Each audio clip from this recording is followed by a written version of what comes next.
Final hour overdrive continues. Brought to you by FanDuel, bringing you everything from the opening line to the final score. Brian Hayes, Jamie Noodles, McLennan, the O-Dog off doing some panel work. Struddy coming up. Jason Strudwick will join us.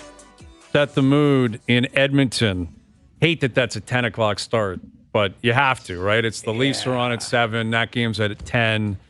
That building will be rocking tonight, though, won't it, in Edmonton? An 8 p.m. start. That's a long pregame. Place will be hopping.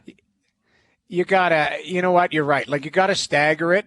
Like, I don't know. How did you feel about the 8 o'clock start on Saturday? Like, where were you at with that for the Leafs? I personally liked it, again, because I got my kids to sleep and everything was all good. And it's a Saturday night. You know, it actually, I thought it was great. And my understanding is the atmosphere in Boston felt like they had ratcheted up a little bit because that extra hour to pregame. You know what I mean? Like, let's call it what it is. There's a lot of people drinking and a lot of people getting together.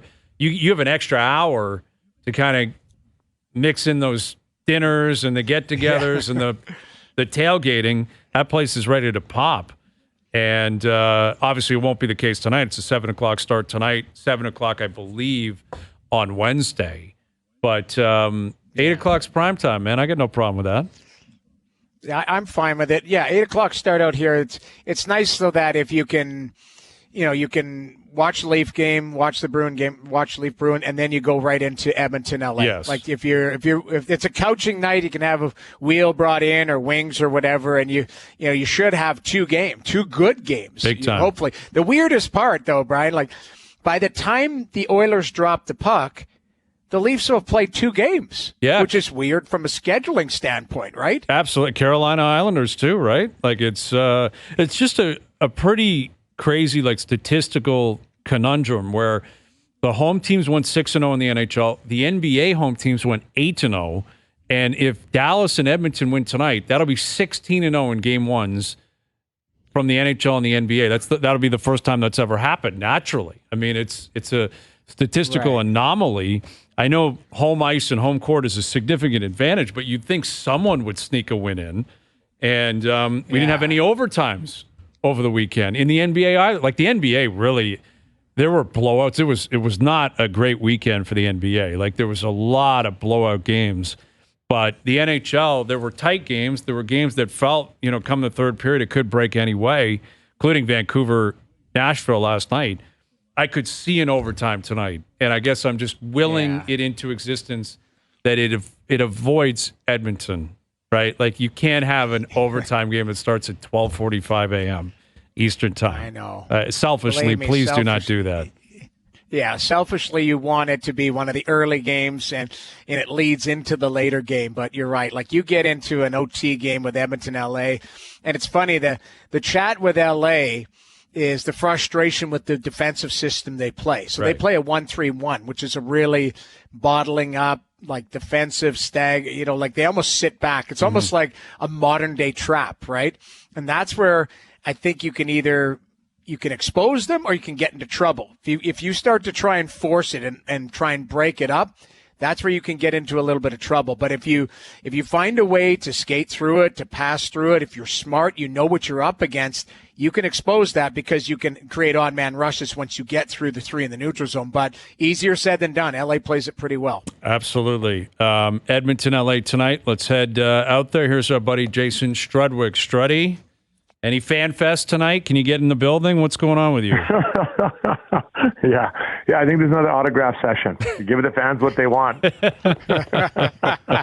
I love it. Yeah, we're just breaking down the 1-3-1. Is that how often have you said 1-3-1 on the podcast leading up to game 1 tonight? Well, I tell you, I'll say this. I hated playing it. I played a version of it when I was with the Canucks. In the neutral zone, you just feel like you're just waiting. Well, you guys aren't quick enough or good enough. We don't trust you to forecheck and put pressure on. So we'll just sit back and make them kind of break up against your wall. And so I personally didn't like playing it. Now, that being said, LA seems to like it. So, for the Oilers, you got to be patient and kind of take what's there, because what they're looking for is for you to try to force something that's not there. Then they're quickly going to kind of, regroup or counterpunch, whatever you want to say, and boom, go right at you and hopefully get maybe an odd man advantage. So, the Oilers now, they've seen it, for a couple playoffs. They've seen it in regular season. They know what it's all about. And, I don't, just looking at it and trying to be neutral, I just don't know if it's going to work the third time. Didn't work the first two times, so the third time, what's different this time? But for the Oilers, I think they got to get through that as quick as they can, get up the ice, and then when you get in the offensive zone, just try to ground and pound them in their offensive zone. And that doesn't mean unskilled plays, but, it's kind of, moving your feet, using the D-man, getting the puck, from low to high, then side to side, get pucks to the net, get bodies to the net, and just try to create confusion down there. They have, LA has got 4 good defensemen, and then, the bottom pair, maybe, not quite the level that you see in other teams through the league. They're pushing for playoffs, going deep in the playoffs. So I think they got to get through the 1-3 and play in their zone. Just manage the puck and don't throw pucks away. Hold on to that puck, make plays, and make them, sweat it out in their own zone. Struddy, have you ever gone into the playoffs and announced an injury that you've had? Well, a couple of playoffs, teams created an injury for me, so I couldn't play. Long-term IR in the playoffs. Cap manipulation. That rash is looking pretty bad on your back. We don't want you in the lineup. No, it's fine. I've had it all year. No, you're out. You're out. I'm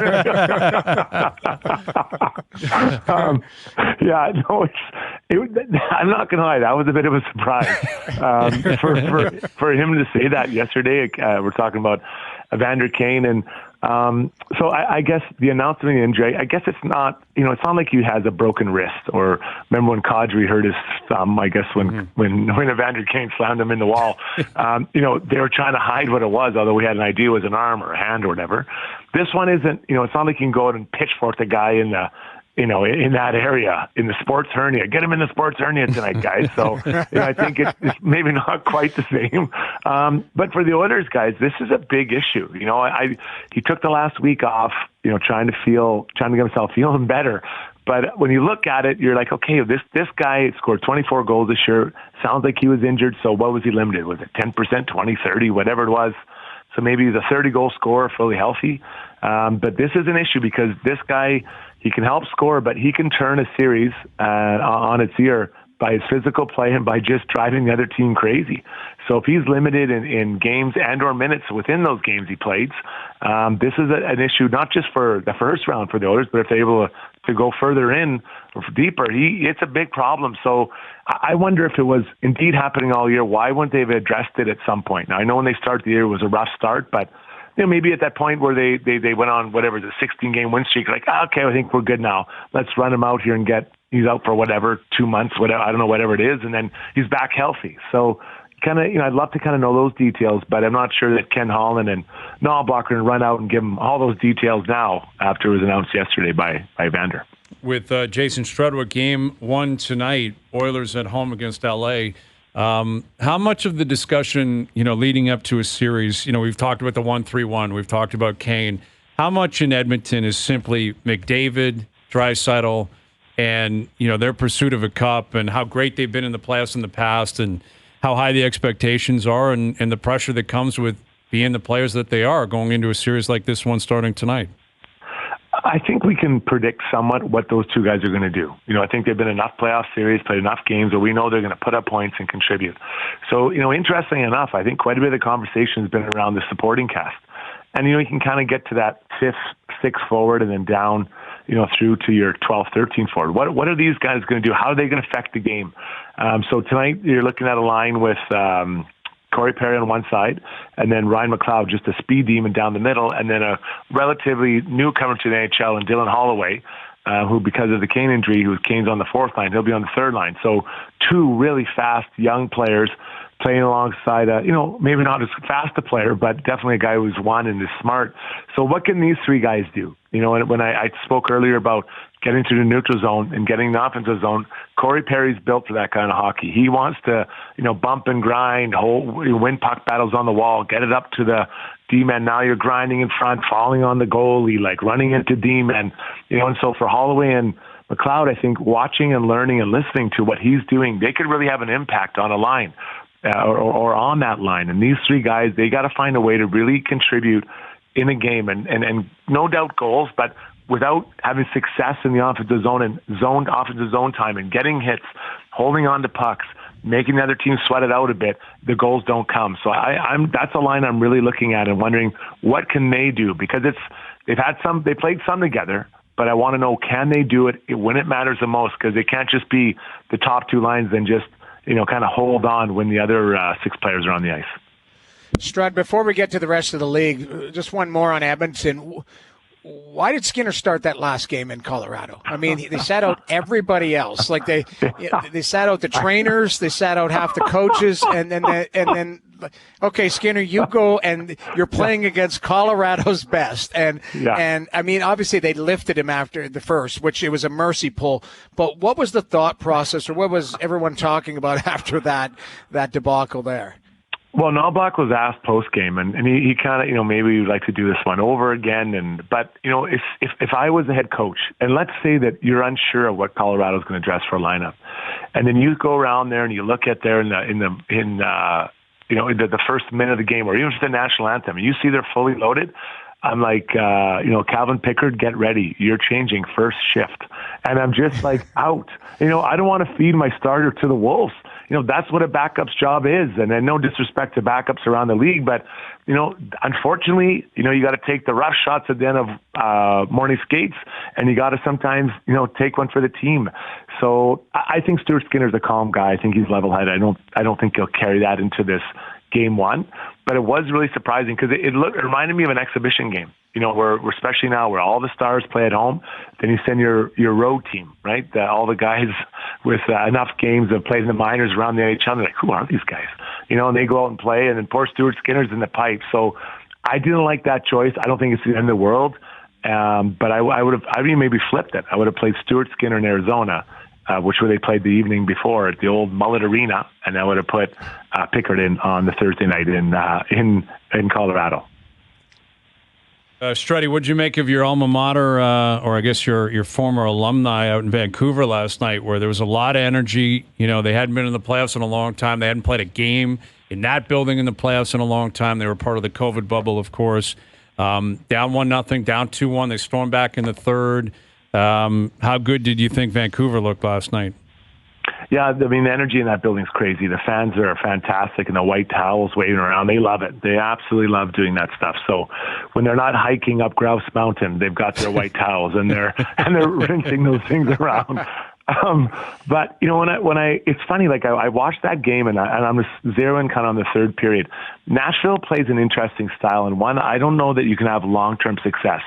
And I don't know if you guys saw the same thing, but what they do is that they just, as soon as they get possession of their own zone, the forwards are gone. They're streaking, they're just gone.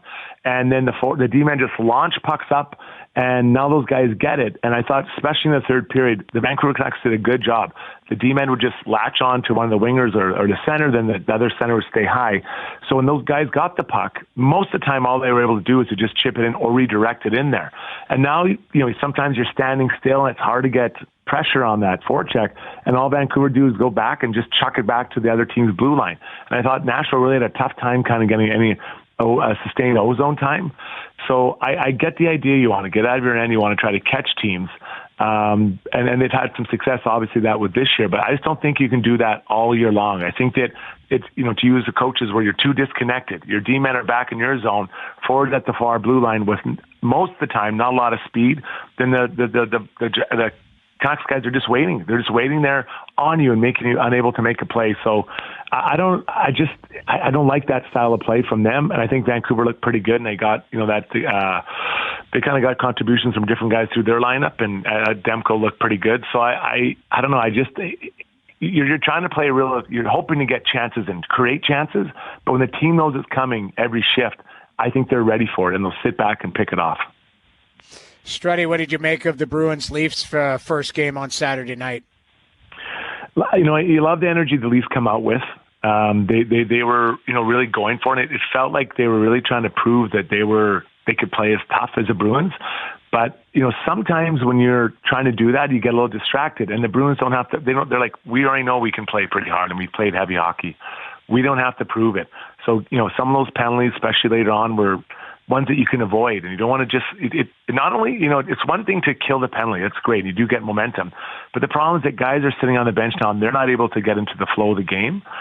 So I'm really interested to see how it looks tonight, what this group does and how they rebound. But, you want to get hits, and I understand that. And not to pick on Ryan Reeves, but on that specific one, someone who's already on that player, then he comes in to try to blow the guy up.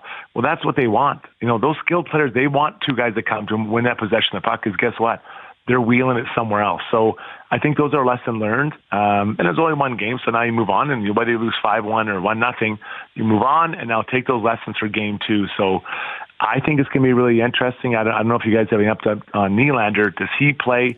They're a much different team, especially on the wings without him in there. So obviously some concerning issues, but I think it's easier for the team to get back on track without that physical part. But the Nylander issue, that's a pretty big one. You look around at guys missing in this first round. That one is a concern.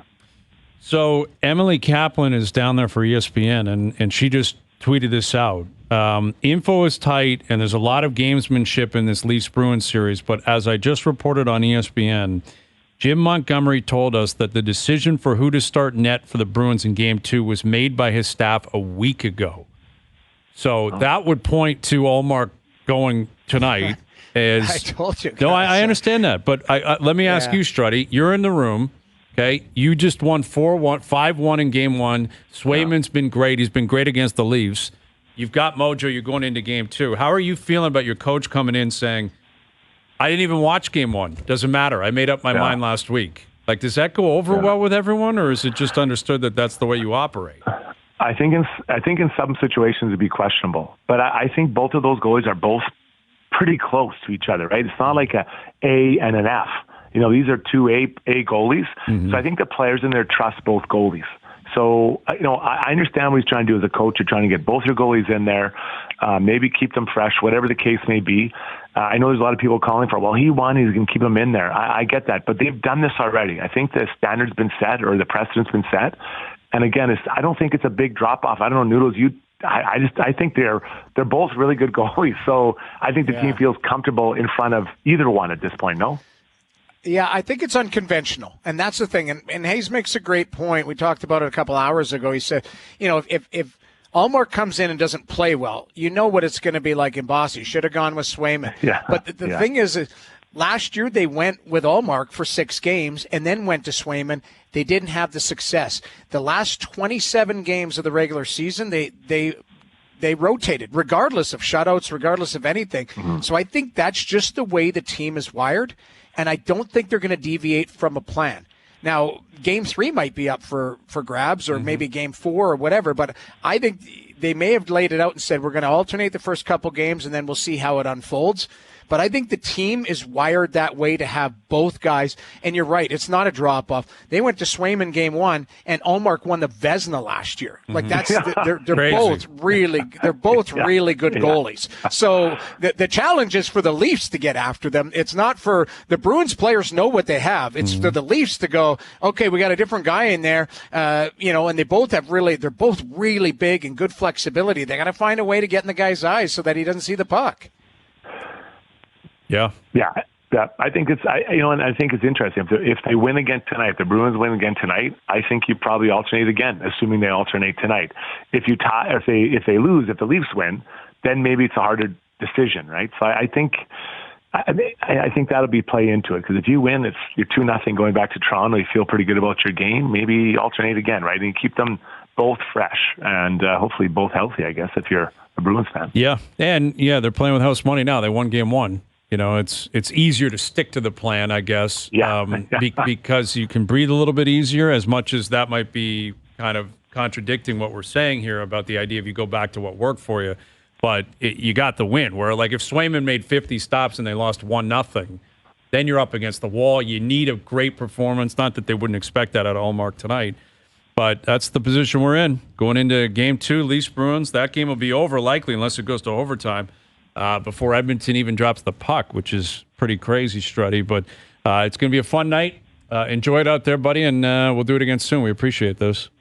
Yeah, and when O-Dog comes back, tell him to talk to Jerry or wherever his friend is there about these late starts out west. This is nuts. Like, there's 8:30 starts on Friday night. 8:30 starts for Connor McDavid. Ridiculous. It's nuts. Like, if Austin Matthews played after 7:01, people would be losing their mind. Like, people would be boycotting the league. And here at Connor McDavid, it's 8:30. Hey, so what time is that for you guys? A quick math. What is that, 10:30 out here. I know it's. I complained about that half an hour ago. I said, McDavid's playing at 10 o'clock tonight. I don't want that. Come on. It's just absolutely crazy. And you're trying to market these guys. And again, not just Connor, but all the, I don't get it. So, I mean, it's going to be a late one for this old Tom. I agree. Simple solution. Demand a trade to Toronto. And then it's all good. McDavid will be in prime time every single night the rest of his career. And he doesn't have to worry about long runs in the playoffs. So it makes it easy, right? Set you up for that one, Strud. I like it. A little rally there, a little volley back and forth. Djokovic and Federer in their primes. I love it. All right, Struddy. Enjoy it tonight, buddy. See you, boys. There's Jason Strudwick. You knew that was coming. Some sort of response was probably warranted there. But I mean, we're going to find out, Brian, in 10 minutes. Isn't warm up in 10 minutes? Yeah, they'll be on the ice in 10. Who's playing in net? Exactly. And all of a sudden, what if 88 comes walking out? I don't think he will. I just don't believe he will. Mm-hmm. Again, whispers, I'm not going to speculate. That's not our jobs. We're not reporters. We're not insiders. But, something I understand. It's funny because O gets all worked up about it. You put a jersey on, you're healthy. Well, I mean, Nylander's probably close to playing and going, hey, I'm going to take a twirl this morning and try and get it going. And this guy's beside himself. Well, and I can understand the frustration because, again, it's playoff hockey. And agreed. It is difficult to have the full-fledged conversation without knowing the details. Like this is what is frustrating for a lot of people is everyone just wants to know. And the Leafs will not give the details because that's their team rule now. And I'm sure their argument will be if we make an exception for him, you're going to ask about the next guy and the next guy and the next guy, and they're not going to do it. So they're not going to open up that book, and so be it. They're not entitled to. They don't have to. But generally speaking, in the playoffs, if you're good enough to take a skate, you're good enough to play, right? Like historically speaking, if you're fighting through something, and you're out there doing drills and taking breakaways, and then you play that night. Yeah. And yet I'm with you. Based on what happened today, it would suggest he's not going to play. Yet he was not in a non-contact jersey, and it's just very confusing. Yet again, it doesn't matter if he's not playing. So be it. Obviously they're better off with him in the lineup. That goes without saying. But if he's not available, you still got to win. You got to find a way to win. There's other players that step in. Other guys that have to step up. You got to put numbers up tonight. You got to score goals. It's mandatory. Best Bets brought to you by FanDuel. Still to come. The O-Dog's going to roll back. We'll tee up Game 2 tonight. Overdrive continues. TSN 1050 and on TSN 2. All right, Best Bets brought to you by FanDuel later in the hour. Leafs Bruins tonight. Noodles out in Edmonton for the Oilers Kings Game 1 tonight. You've got Game 1 also of Dallas and Vegas. You've got Game 2, Carolina, the Islanders. All the home teams have won so far. And we're setting up in studio. We got the super panel down here. Duffy's probably somewhere in the ceiling. The O-Dog's back. I love it. Got MJ in here. We got Frankie in here. People you got in there. Holy we got a whole crew, man. It's the playoffs. What's up, Noodles? Yeah, what's up going on, guys? Look at that, all sharp, dressed the boys up. Are looking good, man. Well, we're sitting in Studio 6, and O goes, we got to go over to the radio and do a super panel. And we actually asked, do you have to get Doogie's permission to do that kind of stuff? Yes, and he said you had to run it through Doogie. Absolutely. Yeah. Doogie came by me and was like, this is what's happening. I said, all right, Doogie, thank you for that information. Doogie runs a tight ship. Yeah, Doogie's a man on a mission. So, needless to say, we've been discussing Game 1 a lot. Before we get to Game 2, saw you guys after the game talking about it. And, we've all had our own opinions on how the Leafs looked. Johnny, we'll start with you. Were you surprised by the way they looked, considering it was Game 1 of the playoffs? They didn't have a Game 1 vibe on Saturday night. I was surprised. Yeah. They were underwhelming. Yes. And I think, Frankie alluded to it, some of the numbers looked like it was pretty even. It wasn't that even. They didn't do a great job generating a lot. Mm-hmm. They played in their own end a lot, had a hard time with the forecheck. There are moments in sports, and maybe in a lot of places in life, you can want something too much. I'm not questioning, they were not fully invested and they care and they're doing their best. Mm-hmm. But almost with the Reeves going for the extra hit, I almost wonder if they got sort of caught up in trying to be great or to do great things or to be physical or do whatever, and it probably worked against them. They got to. Can that change? They got to game sling two? it and just let it go play. Well, like, it's just like play. Now that they've lost, like it seems like that could be even more It's just one game. hyper-focused. It's kind of like they went out there and totally overcompensated for the whole storyline this year, where it's like it's the big bad Bruins. You're in Boston. You got to run them out of the building. You're playing their game. Like you can't back down, but at the same time, like you can't open yourself to lose that kind of game. And as much as they need to, be assertive and be physical and set the tone, they're skilled players. They need to play skilled. Like, you need to make plays with the puck. You need to get out of your own zone. Like, all that stuff felt like it kind of fell by the wayside in that game, where they were so focused on overcompensating for the physicality of it, and it cost them at moments in that game. Noodles, I say this all the time. This is the problem, though. Like, who are they scaring? Like, you got to play physical when you got to be physical. You got to work hard and take hits and get to the front of that and be physical. You think you're going to bug Pat Maroon by hitting him late? You bug Brad Marchand by slashing him in the wrists? They don't care. Like, Noodles, they won't react to that. So what are you chasing it for? I think it was an overcompensation. They were trying to, set the standard, set the tone, but they got lost in it. It was just too much. Instead of dialing it back and going, okay, we're just as tough as you, Boston. They wanted to show we're going to try and run you out of the building. We're going to be too physical, and they got lost in that. And then Boston scores a couple power play goals, and they find a way, to take over in the second period. Before we get going, guys, I think we're going to find out very soon. But I wanted to go around the panel. Who's starting in Boston tonight? I guess Ullmark. I mean, if he made his decision last week, and that's what Emily Kaplan's saying, that Montgomery's told her, I guess, like, we made our decision last week. Game one is completely irrelevant. They made up their mind last week. If that's the reporting, then that's Montgomery getting out in front of it, letting people know Ullmark's going to start tonight. And maybe saying last year we didn't do that, and maybe it cost us. I don't know, but it seems crazy to have a guy play. If he gets shelled tonight, it's a crazy scene. It's a fireable offense. If Ullmark gets shelled? Yes, it's if not Ullmark a gets fireable shelled. offense. 26 games in a row, they've alternated. It's the playoffs, though, now. And they didn't alternate last year in the playoffs, and what happened? Well, obviously got away from them. So, is like, that why they lost to Florida, or was it because Bob stood on his head? No, I'm not saying that's why they lost to Florida, but I'm saying they tried to go conventional wisdom, same guy, because he won the Vezina, he never lost any games, and it didn't work. So why would it be a fireable offense or a big deal if he does? We're just stating the fact that if this goes south on the Bruins, It's a wild story. It is a wild story. Not for that team. How many other teams would say, and I know these guys have a special tandem, but how many other teams win a game one and be like, that goalie's dialed in, but next game, how many other teams have rotated for 26 games in a row? You know what? You can use the Olympic team as an example. We talked about it countlessly going into 0-2. We're gonna give Cujo a shot, and then Marty did what he was supposed to do, and they said, screw that, you're playing. And it won them a gold medal. So maybe it does happen. It wasn't though. you're both great, right? You're both the best. So everyone gets, this isn't house league. I think that was the same thing in 10 when they went to Bobby Lou. It's like, you're the guy. You're the guy until you're not. And now you're out. Sorry. Because this guy we trust more. It could still happen, right? Like, it's only been one game. And I think that's, you guys do this all the time. It's only one game or it's only 1 week. But, there's so many things that could still happen. And the thing about Toronto, it wasn't just one thing that cost them that game. Like, you can't go into tonight and say, if we clean up X, we will get the result that we want. There were so many things that happened, whether it was the discipline or the penalty kill or Samsonov was just okay, not good enough. Like that, all those things lead to tonight having to shore up like a lot of different things. One thing you can simplify is they have to score goals. No kidding. Like, this is 8 playoff games in a row. They've scored 2 or fewer goals. You can't win like that. You must have just watched our hit on the Sports Center. Maybe you watched me at 4 p.m. Who knows? No, Noodles. I did not. Yeah. Noodles. Okay, well, you should have. We talked about the Bruins goalies, Noodles. Yeah. What's the dream start for Samsonov? It's clearly not a 2-on-1 5 minutes into the game, but is he looking for, like, what's he looking for to get comfortable? What does he need? What would be the dream start? You need a couple routine saves where it's like, okay, I can feel the puck.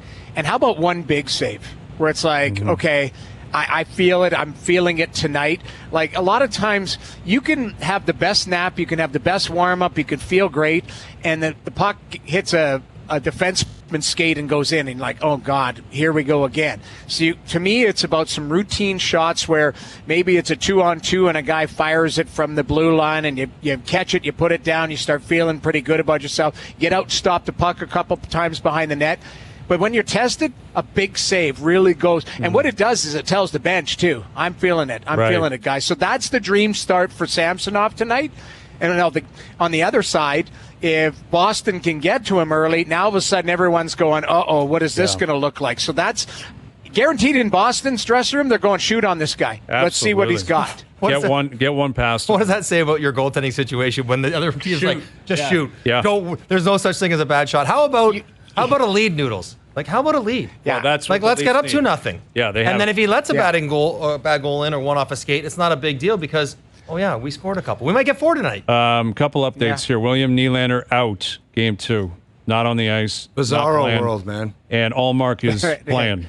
So Ullmark's playing for the Bruins and Nylander's not. That's like Willie is, I like it. I mean, crazy. It's crazy. It is because of what we're talking about here, right? Like scoring goals is what Willie brings to the table. Well, and so the second line, this is the thing that was so attractive about having Matthews playing with Bertuzzi and Domi. Yes, the line was playing well.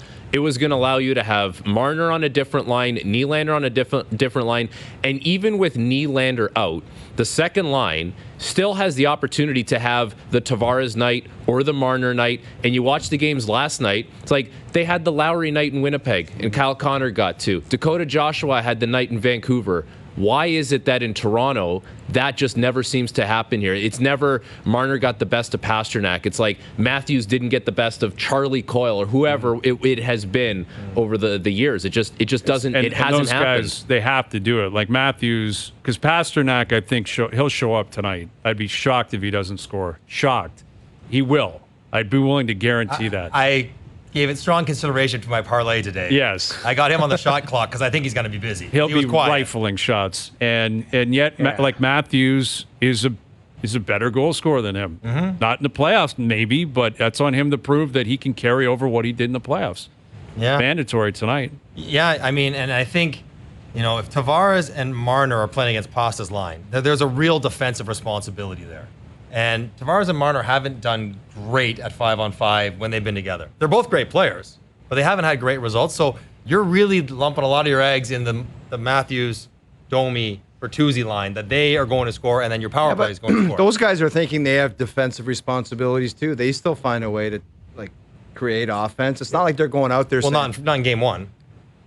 Pasta's line was quiet in game 1. My point is, good players just say, I got to deal with that, and that should be a part of the program, but I also got to do my thing, too. That's what makes them great. That's exactly right. What do teams think when they play Toronto? Like you're down there at morning skate, you talk to guys, it's like, shut down the top players, you're probably going to win that game. Or have a good chance. Exactly. So they're thinking that, plus they get the offense. Like they're winning on both ends of the spectrum right now, and that's not just Boston, that was Florida last year. Like that's just kind of been the recipe against Toronto in the playoffs. Yeah. But one game. Yeah, it's one game. Last year, right? They got blown out in game 1. It's like, and this is what the Leafs would be saying. One game. 5-1, 10-1, 2-1. They've always responded. I give them one thing. Right? We talked about it earlier. They've responded. They don't get swept. No. They go and they play bounce hard. back after a crappy game. And if they win tonight, Sammy plays great. Matthews gets 1-1. They're coming back home with some momentum. 1-1, and it's an entirely different world. Yeah. And I think that's the perspective. It wasn't great. There's a lot I'm sure they dealt with in the last 2 days, trying to clean up, get better. But however they get it done, if they get it done, it's a whole new world. Mike Johnson, Frankie Corrado with us. We haven't really talked a lot about the defense today, and we had that conversation on Friday, Noodles. Got to get better too, man. They were slow. They played. And I thought 2 and 22 had a really rough night. I agree with you. I Benoit thought they got McCabe. caved in their own. I didn't love Riley's game either. I thought he was okay, but he can be a lot better than that. So I don't want to get dealing with the forecheck was a challenge, right? Like they're talking about McCabe and Benoit, Labushkin, Edmondson, and yes, they leaned into defensive, physical, hardy, stout cross checkers. Still got to pass it afterwards. There it is. Yeah. And obviously, if you could do both, then you're Chris Pronger. Like if it was easy to find a guy who could do both, you'd get a guy who could do both. Yeah. But they've struggled in playoffs past with sort of moving the puck up the ice, and that's part of why they don't score. It's because they end up playing in their own end more when they keep leaning into really, really physical players who may be limited in that other part of the game. And we'll see if that plays out again because, is Labushkin known to snap it around? No. Edmondson? But there was a couple good Benoit? examples, Johnny, where that third line specifically, they had a really hard time getting out of their own zone.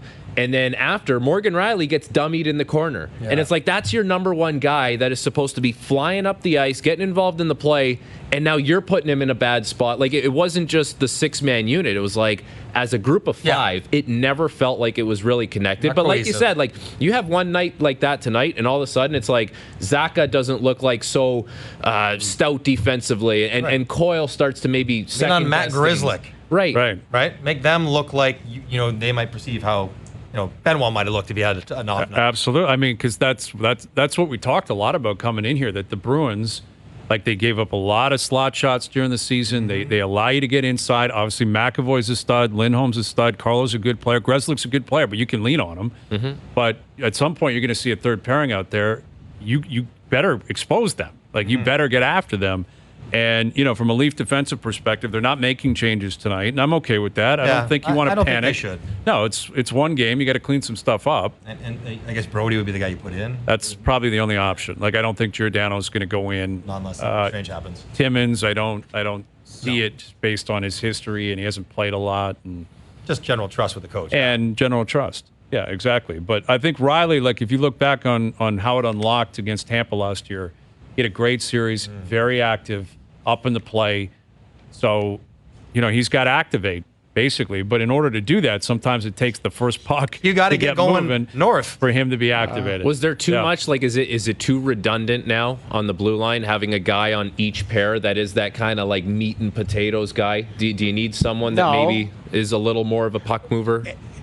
Well, I would say yes, Frankie, because that's if you're just laying out the back end for the Bruins, okay? Lindholm and McAvoy, both of those guys are top pairing guys.